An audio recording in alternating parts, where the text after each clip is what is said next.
Mas parabenizo a equipe toda, eles estão assim com um cuidado bem minucioso com as coisas, microfones limpos, álcool para tudo quanto é lado. Então eu agradeço muito a oportunidade de estar aqui com vocês.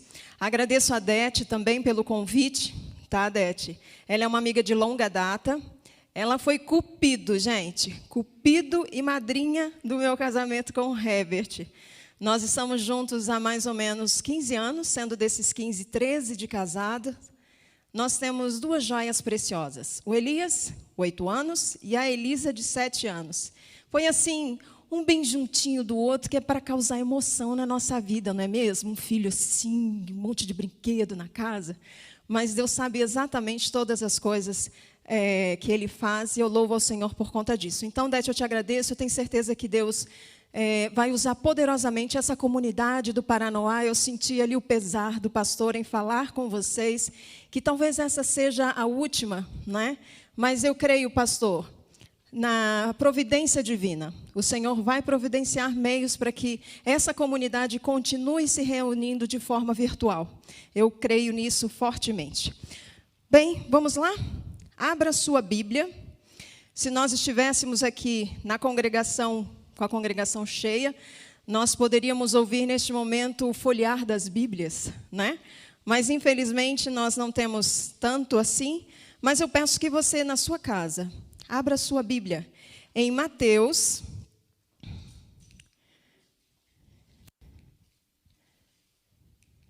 só um minutinho aqui, aí, Mateus 5, versos 14 e 16. Abra sua Bíblia, Mateus 5, 14 e 16.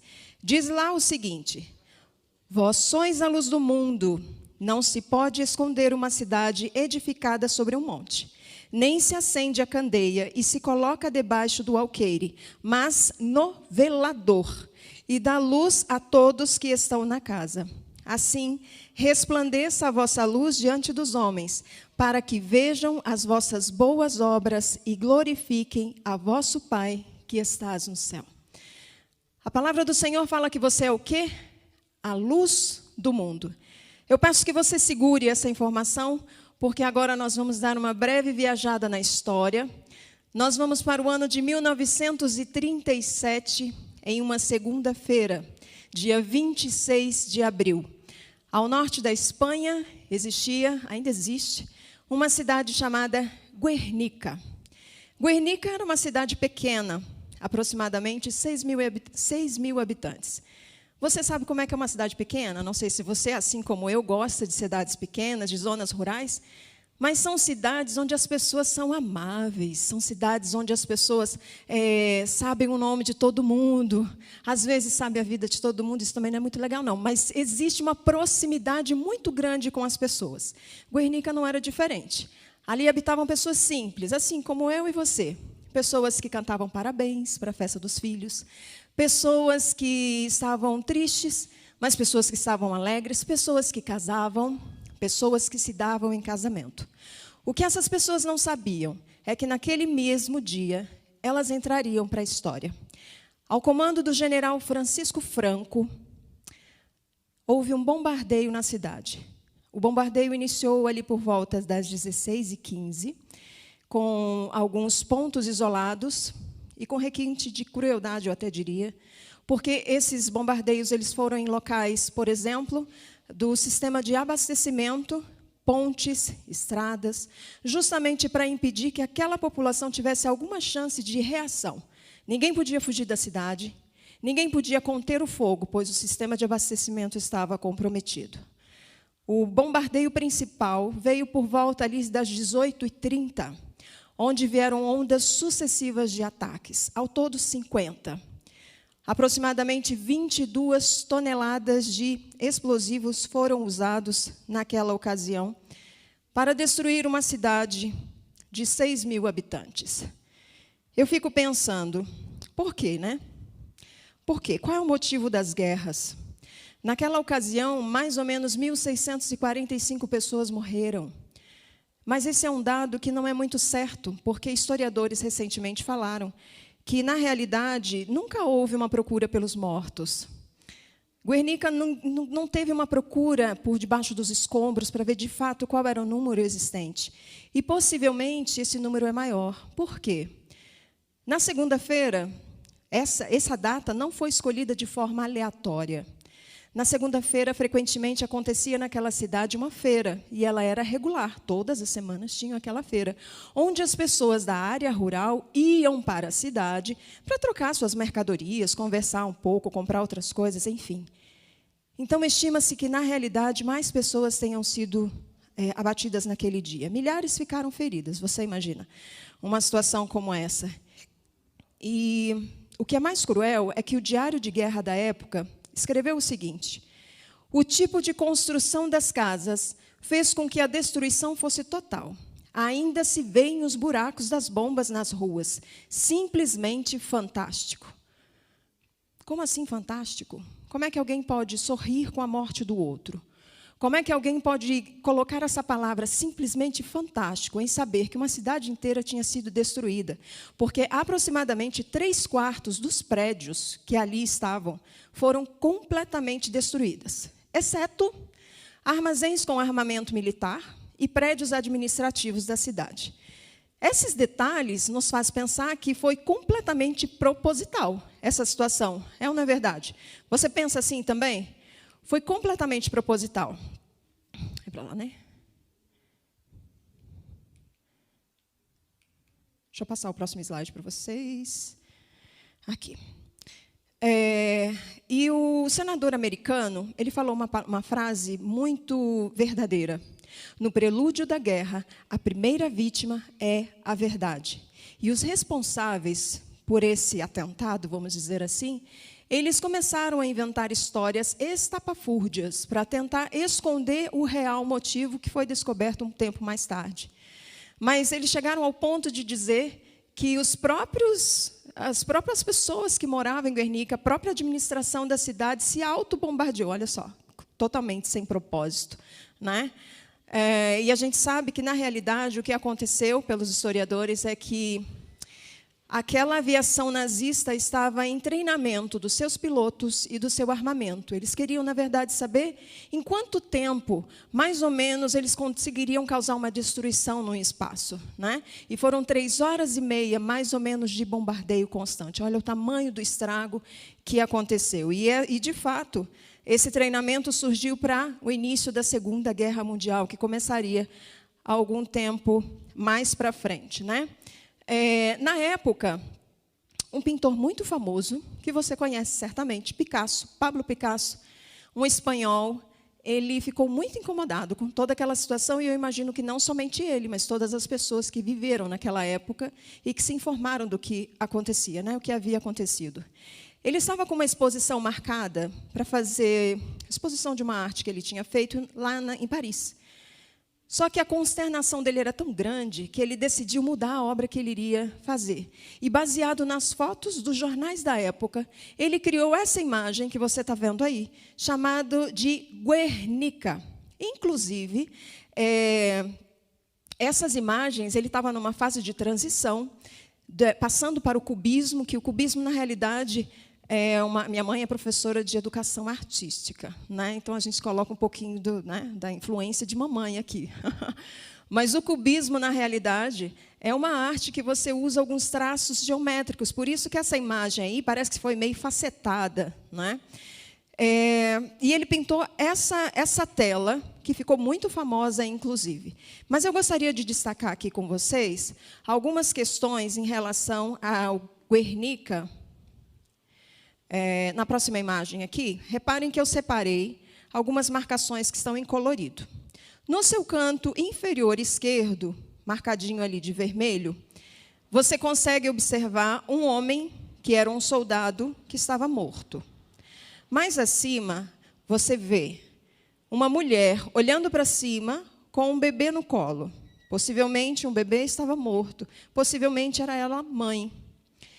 No canto superior direito, você consegue observar uma outra mulher, com os braços elevados, como se ela estivesse constantemente pedindo misericórdia, e ela estava observando uma estrutura em chamas, e e tem um pouco de fogo ali perto do corpo dela também, talvez ela estivesse em chamas também.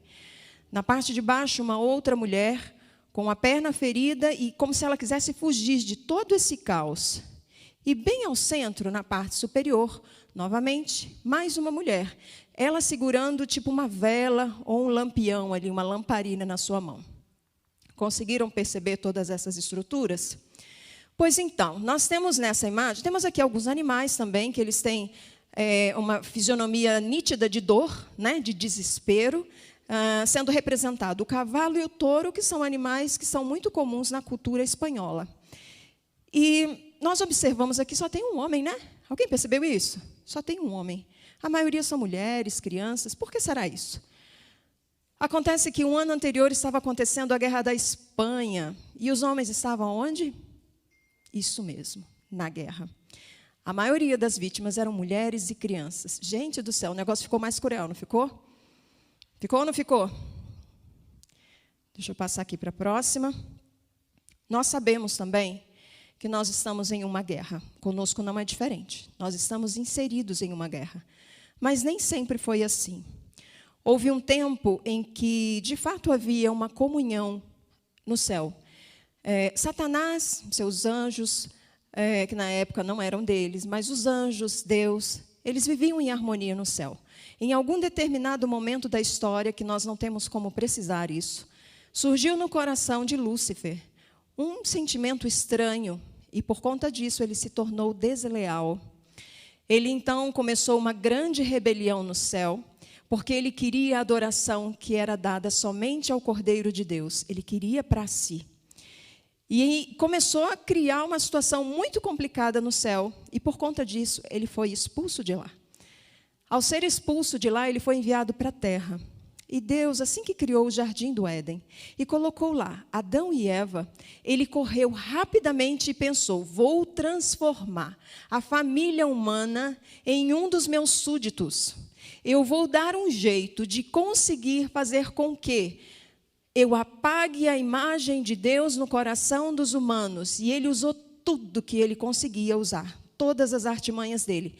E lá em João 8,44, nós temos uma pequena descrição de quem era Satanás. Pai da mentira, grande acusador e homicida desde o princípio. Que currículo! Que currículo!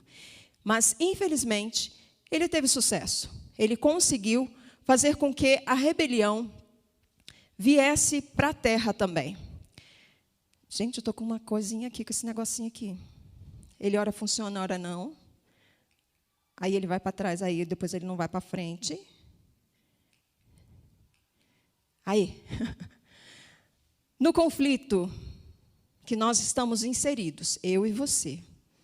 Quem é você nessa história toda? Porque sim, quer você queira, quer você não, você tem um papel importante nesse conflito. Nessa tela que foi pintada aqui na nossa terra. Quem é você? Você pode ser 3 tipos de personagens. Vamos lá comigo. Desesperados, que está aí logo nessa primeira ilustração. Mas quem são os desesperados? Será que eu estou desesperada na atual conjuntura? Pandemia e coisa e tal? Lá em casa, nós estamos fazendo o culto com as crianças com aquela Bíblia em ação, e eles amam. Eles ficam ali entretidos com as imagens, e eles fazem perguntas, às vezes a gente fala alguma coisinha, e tem o bonequinho fazendo, e eles fazem junto. Então, assim, é muito legal. E essa semana nós contamos a história de Jacó.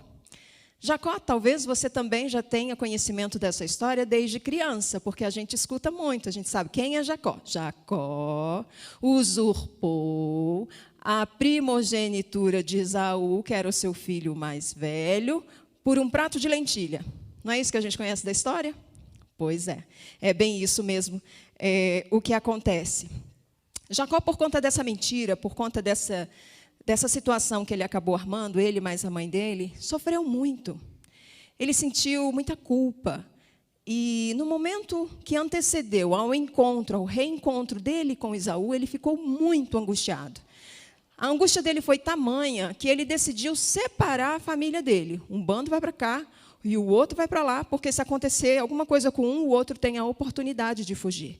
O medo dele era terrível e ele ficou ali naquela noite em contrição, em oração, pedindo a Deus perdão, pedindo a Deus misericórdia.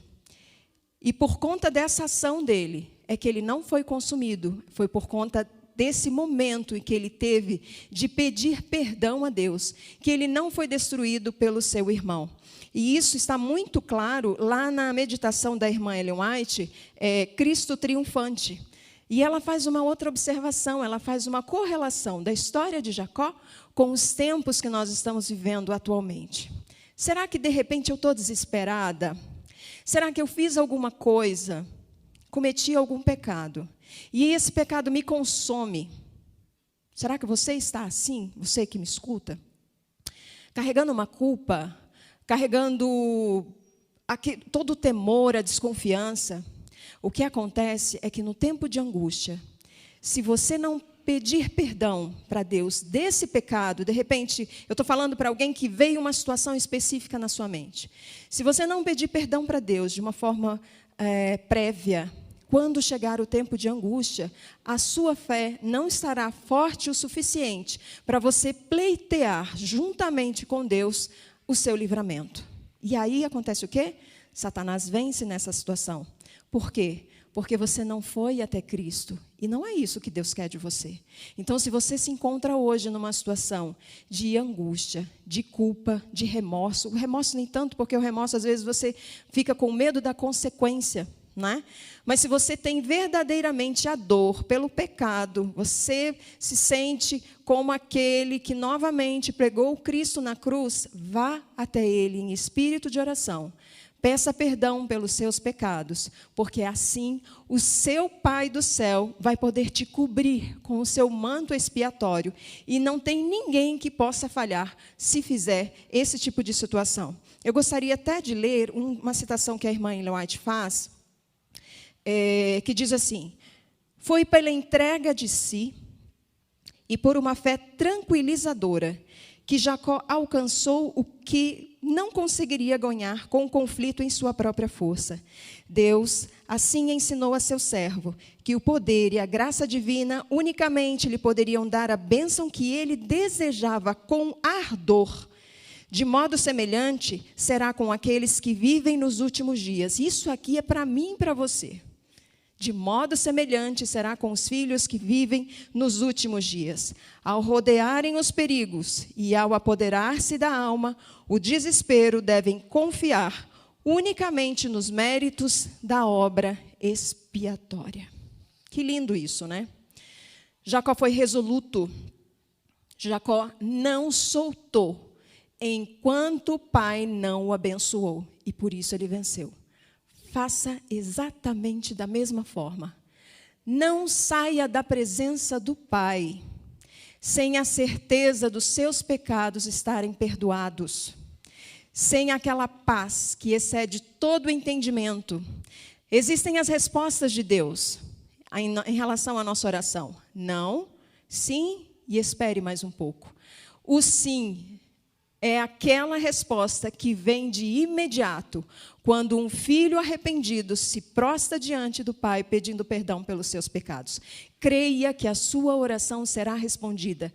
Não permita que o sol se ponha no dia de hoje, sem que você faça isso. E eu tenho certeza, através da palavra do Senhor, através do espírito de profecia, que os seus pecados serão perdoados. Porque o que importa é o sangue de Cristo que te cobre. E aí está o poder. Essa é a primeira personalidade, que você assume ou não nesse grande conflito. A segunda personalidade são os mortos. Aí eu faço uma interrogação. Mortos? Cristão morto? Como assim? Isso existe? Sabe aquela máxima de que enquanto não termina, não acabou? Já ouviu isso? Alguém falando por aí? Pois aqui tem muita verdade. Se você está aqui me ouvindo hoje, se você está me vendo, é porque ainda não acabou. Se o teu coração está batendo no teu peito, você está respirando, é porque ainda não acabou. Deus tem um propósito na sua vida. Você conhece esse propósito? Você sabe o que Deus quer fazer por você? Vá lá em Efésios, capítulo 5, Efésios 5, vamos dar um tempinho para dar uma procurada. Capítulo 5, 14 ao 17. Efésios 5, 14 ao 17 diz assim: Desperta, ó tu que dormes, levanta-te de entre os mortos, e Cristo te iluminará. Agora eu volto lá para Mateus. Você é quem, segundo a palavra do Senhor? Vós sois a luz do mundo. E aqui em Efésios o Pai diz assim para você: desperta, ó tu que dormes. Não se finja de morto. Em outras palavras, Cristo te iluminará. Verso 15. Portanto, vede prudentemente como andais, não como necios, e sim como sábios. 16. Remindo o tempo, porque os dias são maus. Por esta razão, não vos torneis insensatos, mas procurai compreender qual é a vontade do Senhor. Meu amigo, minha amiga, muitos cristãos vivem a vida sem um propósito. Muitos cristãos vivem de forma corriqueira, como se os dias fossem eternos aqui. Não levamos em consideração o tempo em que estamos vivendo.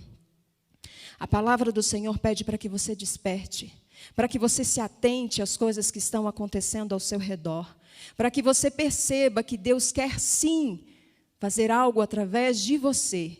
E só de você. Por que eu digo isso? Porque existem coisas que só você pode fazer. Eu não posso fazer por você. Nem Deus pode fazer por você aquilo que Ele deu condições para você fazer por si só. E você precisa saber que coisa é essa. Pergunte-se a si mesmo: o que Deus quer para a minha vida? Você já fez essa pergunta? Você já fez essa oração? Já foi atrás dessa resposta? Porque o dia que você for atrás dessa resposta, Deus vai abrir os seus olhos e vai mostrar uma missão. Quer ver um exemplo na Bíblia sobre isso? Moisés. Moisés, você conhece a história de Moisés. Moisés, ele tinha a presença de Deus continuamente, ele tinha noção da presença de Deus continuamente na sua vida, em todos os momentos dele. Ele caminhava com Deus. Ele orava constantemente. Isso quer dizer que ele não tinha dificuldades? Claro que não, gente. Nós estamos falando de Moisés. Ele liderou o povo. Ele teve muitas dificuldades, não foram poucas. Qual a diferença dele? Ele simplesmente não abandonou o barco. Ele estava com dificuldade, ele ia para o único que conseguiria resolver o problema dele, que era Cristo. Ele buscava Jesus em oração. Senhor, estou com esse e esse problema. Como é que eu faço? Me ajuda a resolver. E você? Quando você está com algum tipo de problema, o que você faz? Chora? Entra no quadro dos desesperados? Perde as estribeiras? O mundo acabou para você? Ou você se coloca de joelhos e vai à presença do Deus Altíssimo, aquele que guia os seus passos, aquele que coloca um propósito no seu coração? O que você faz? Quem é você diante desse conflito? Quais têm sido as suas escolhas? Já parou para pensar nisso? Moisés sabia que o olhar de Deus era contínuo sobre ele. Moisés sabia que estava no centro da vontade de Deus e por isso ele foi um grande líder. Apesar das dificuldades, apesar das situações, das N situações que ele passou, apesar do desespero, da dor, ele sabia que Deus estava com ele e que Deus iria colocar uma solução para os problemas dele. E por isso, ele tomou posse. A gente não escuta muito isso? Tome posse da bênção? Ele tomou. Tomou posse, pegou para si, acreditou, confiou e deu certo. Se você está hoje se sentindo meio morto, porque não existe cristão morto, você está se fingindo. Vá, levanta, desperta, ó tu que dormes. Vá até o Senhor, descubra qual é o propósito para a sua vida. Não sabe? Vai lá, ore, Ele vai te responder. Terceiro personagem dessa história do grande conflito são os esperançosos. Ah, os esperançosos.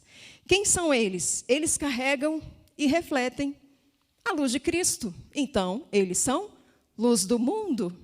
A luz não é deles, a luz é de Cristo, que passa por eles e reflete para todas aquelas pessoas que estão ao seu redor. E aí eu fiquei pensando, poxa, será que os anjos não poderiam fazer isso com muito mais propriedade? Afinal de contas, eles são anjos, né? Eles não caíram em pecado assim como eu e como você. Mas não, esse não é o propósito do Senhor Jesus. E uma prova disso está lá em Atos 10, onde conta, eu não vou ler aqui a passagem, mas lá em Atos 10, está falando sobre a história do centurião de Cornélio. Você lembra da história? O anjo apareceu para Cornélio e falou assim: Cornélio, meu filho, faz o seguinte, pega um servo teu, manda lá para a cidade de Jope, para chamar um rapaz chamado Simão Pedro. E ele foi obediente, mandou. O servo foi lá, em Simão, um outro anjo desceu para Simão e falou: Simão, tem um povo que está ali querendo falar contigo, vai até eles e segue, que eu preciso que você faça uma coisa para mim.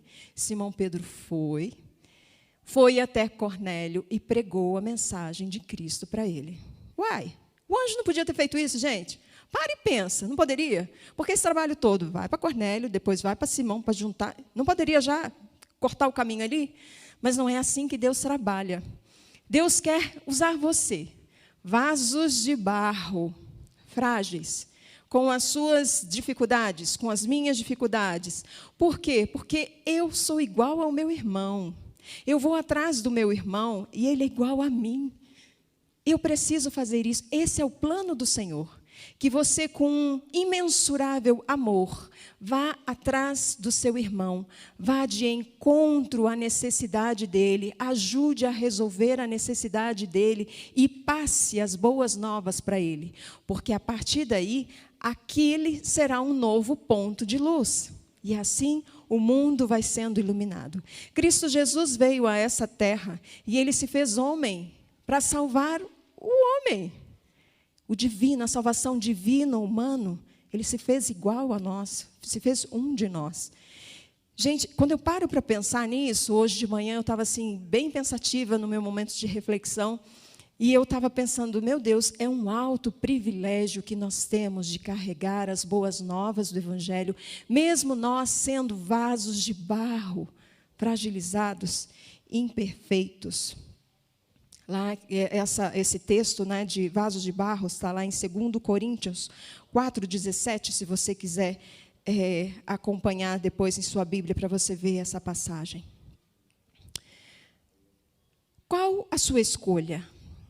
Já percebeu que, de repente, em algum momento da sua vida, da sua história, você já atuou, vamos dizer assim, em um desses personagens? Tem um momento que eu fui totalmente desesperançada. Nossa, eu chorei, me acabei, me descabelei. Teve um momento que eu estava muito contrita com Deus e as coisas foram, apesar das dificuldades, as coisas ocorreram de uma forma mais tranquila. Ai, mas teve um momento da história, gente, eu estava quase morta. Já percebeu isso? Por que será que isso acontece? Por que será que em momentos diferentes da nossa história a gente tem esse tipo de comportamento? Porque Deus te deu uma coisa muito simples, direito de escolha. O que é o direito de escolha? É você, todos os dias pela manhã, acordar e se perguntar: quem sou eu neste conflito? Você já parou para pensar sobre isso? Quem é você nesse conflito? Quais escolhas você tem feito? Sim, não menospreze as escolhas. As menores escolhas vão condicionar as escolhas maiores. Então, se você, de repente, acorda de manhã e vai direto para as redes sociais, sabe, tu não passa nem pelos reavivados da sua palavra, para dar uma lida, para conhecer qual é a vontade de Deus para você naquela manhã, você está fazendo uma pequena escolha que vai determinar o seu futuro. E isso é gravíssimo, gravíssimo. Nós tivemos a oportunidade recentemente de passar pelo Guardiãs do Lar, e eu sei que você fez também, principalmente você, mãe. E nós montamos um grupo onde as mães puderam falar um pouco mais as suas experiências, né, o que estava acontecendo ali. E uma determinada pessoa, com um espírito de oração, com tristeza no coração, começou a contar algumas coisas que estavam acontecendo na vida dela, por conta de uma escolha que ela fez. Uma escolha pequena, boba, aparentemente, mas que geraram uma consequência na vida dela, que geraram uma consequência na família dela, nos filhos, e hoje ela colhe com lágrimas o que aconteceu. E eu quero ler uma passagem da irmã Ellen White que fala justamente sobre isso, sobre a questão das nossas escolhas. Podem se tornar, no momento, decisões que determinem a condição de uma pessoa para sempre. Por um ato momentâneo da vontade, podeis colocar-vos no poder de Satanás. Será preciso, porém, mais que um momentâneo ato de vontade para quebrar-lhes as cadeias e atingir uma vida mais alta e santa. Pode-se formar o desígnio, começar a obra, mas sua realização requererá labuta, tempo, perseverança, paciência e sacrifício.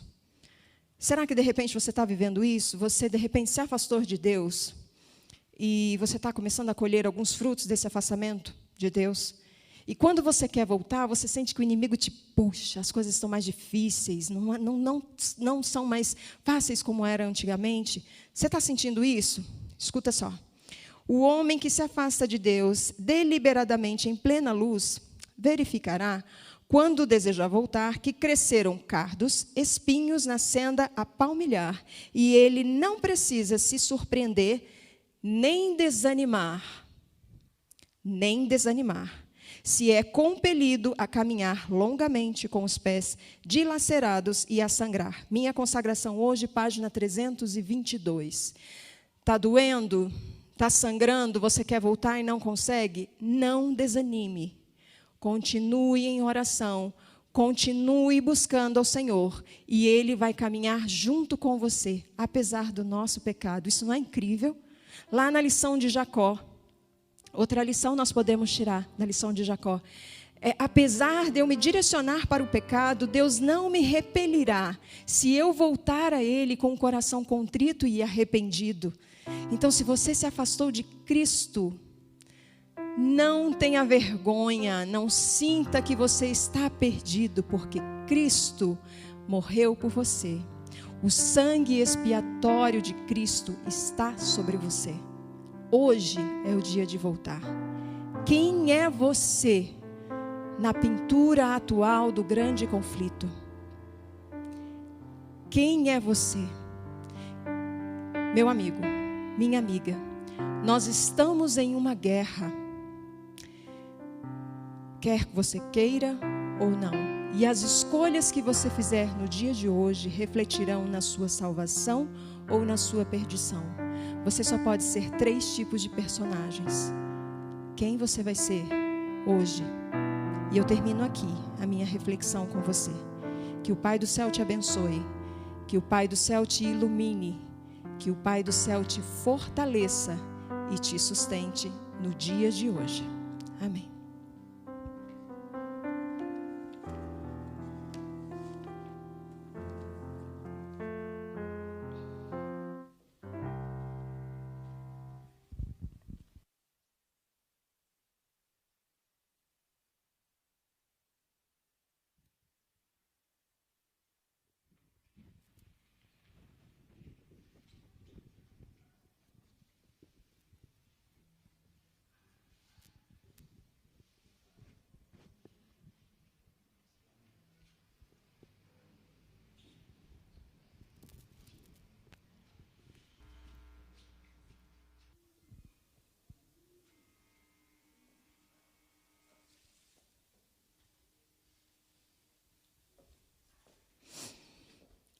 Escolhei hoje a quem sirvais.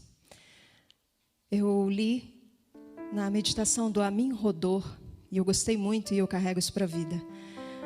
As leis, as regras da agricultura, eu gosto muito de roça. As regras da agricultura, tudo que você colhe, você planta. São 3. Tudo que você colhe, você planta.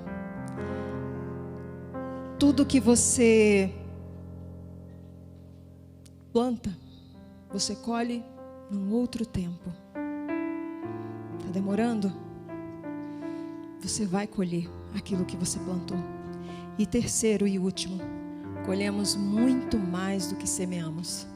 Sejam frutos bons, sementes boas, ou frutos ruins, com sementes ruins. Esteja certo disso. Feche os seus olhos. Vamos orar ao Senhor. Que o Senhor te abençoe e te guarde. Que o Senhor faça resplandecer o seu rosto sobre ti e tenha misericórdia de ti. Que o Senhor sobre ti levante o seu rosto e te dê a paz. Por Jesus.